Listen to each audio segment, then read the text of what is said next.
බුද්ධ දර්ශනය හරි පුදුමාකාර දෙයක්. වහිනකොට වැටෙන ජල බින්දු පවා ධර්මයේ දකින්න තියෙන ප්‍රායෝගික උදාහරණයක්.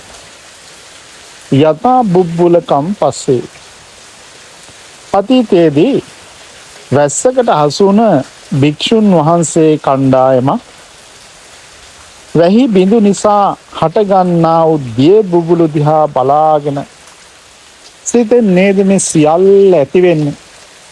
දිය බුබුලක් මෙන් මේ සිතත් ඇති වෙනවා නේද නැති වෙනවා නේද කියලා දැකලා උතුම් වූ සිත් ඇති කරගත්තා.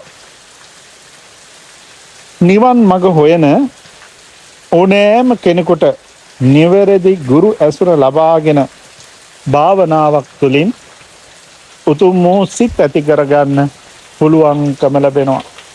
ධර්මාවබෝධයෙන් සියලුම සිත් සැනසෙත්වා.